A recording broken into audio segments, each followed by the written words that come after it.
Hello again, everybody. We're back with another prep preview edition here on Facebook Live. I'm Joe Deacon, and of course, with me as always is sports editor Randy Kindred. How you doing today, Good. Randy? How are you doing? Doing pretty we're good. in Studio B this Studio week. B, Excellent. yes. Yes. I know. It may look a lot like Studio A, but it's Some similarities, Studio indeed. B. Indeed.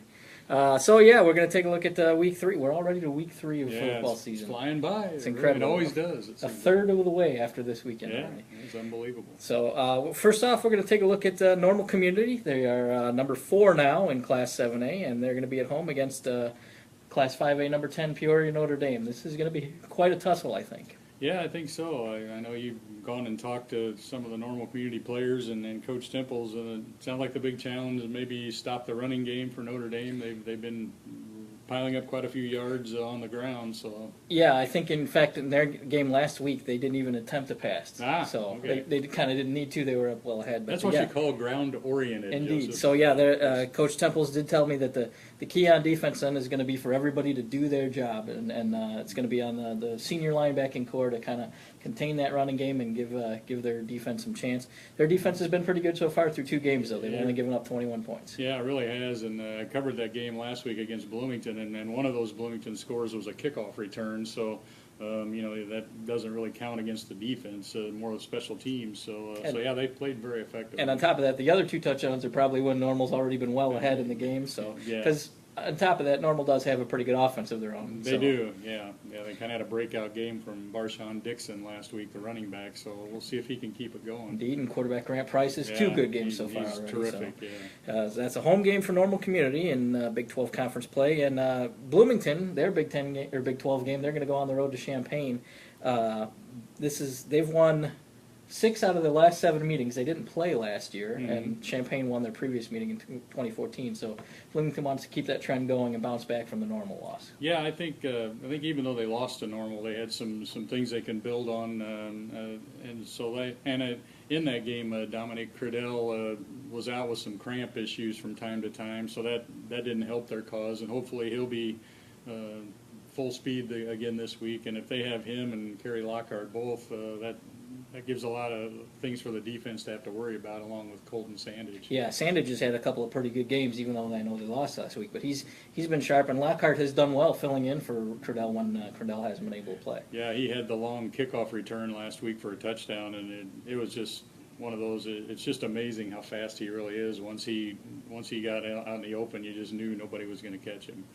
One of the more impressive individual performances we've seen so far this year has been Normal West quarterback Peyton Dillingham. He's already thrown for over 800 yards and 10 touchdowns, but the Wildcats are 0-2 as they go into this game against Champaign Centennial. Yeah, he certainly has been doing his part, and offensively they've been cranking out a lot of points and everything. It's just a matter of getting the defense squared away and kind of.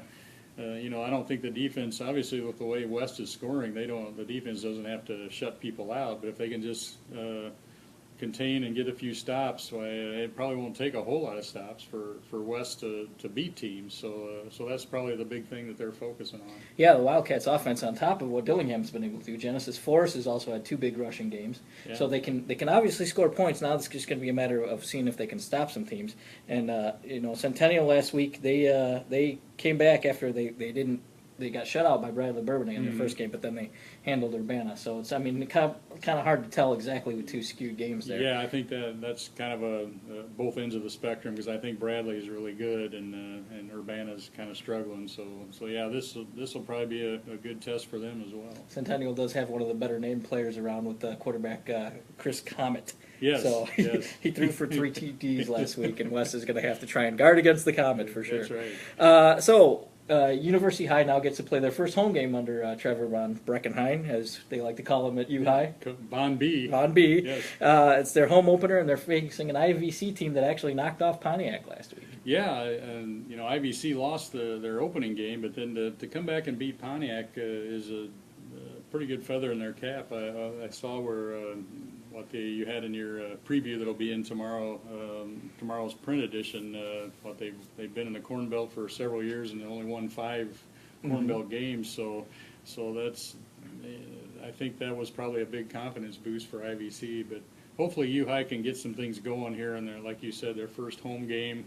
kind of get some positive vibes going and bounce back from those 2 losses. Yeah, they did have a big touchdown run again in the loss to Central Catholic by Nathan Sakowitz. They actually got them off to a 6-0 lead. They just couldn't sustain momentum. They kind of got a little injury depleted as the game went on. But I mean, they have some opportunities there, and IVC, like you said, they've never lost to IVC in the 2 conference meetings before, so should be a good chance for U-High to break through here. Yeah, hopefully they can do that, and I know a big thing will be protecting Doug Holmes, because it sounded like last week Central was able to get some pretty good pressure on him, and as a quarterback, that's always a factor, whether you've got people in your face or not. Without a doubt. Central Catholic, now they're going to try and ride the momentum from that win over U-High. They go to a non-conference game. They're going up to LaSalle, Peru, and if I'm not mistaken, this is going to be the first time they've played.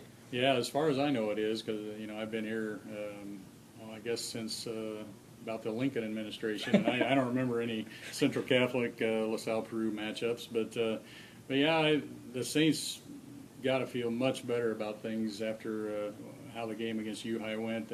Max Mays had some really good moments at quarterback, it sounded like. Bobby Brady, who we thought coming into the season would be a big factor for them, he had a big game on special teams and receiving. So yeah, I think they've got a really good feeling going up to that game, and we'll just see how things work out.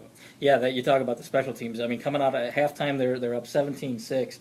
They get the kickoff, and Brady actually kind of bobbled the kick almost to the goal line, and he picked it up, ran it back 92 yards to the 5, set up one of Saman Davis's 2 touchdowns in the second half as Central pulled away there.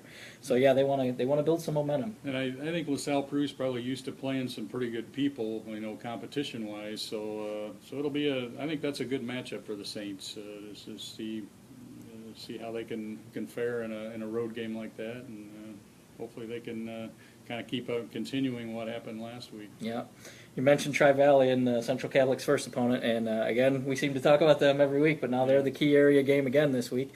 They're up to number 1 in Class 2A, obviously the reigning state champions, and this week they're going to play their home opener against Leroy. It's a cross-division game in the heart of Illinois, and this 2 unbeaten teams. Yeah, and a great rivalry, obviously, since they used to co-op together years ago, and Tri-Valley, I've been really impressed with their defense, but then I saw that Leroy's defense has been almost as stingy against their 2 opponents. So that might be where the game is won.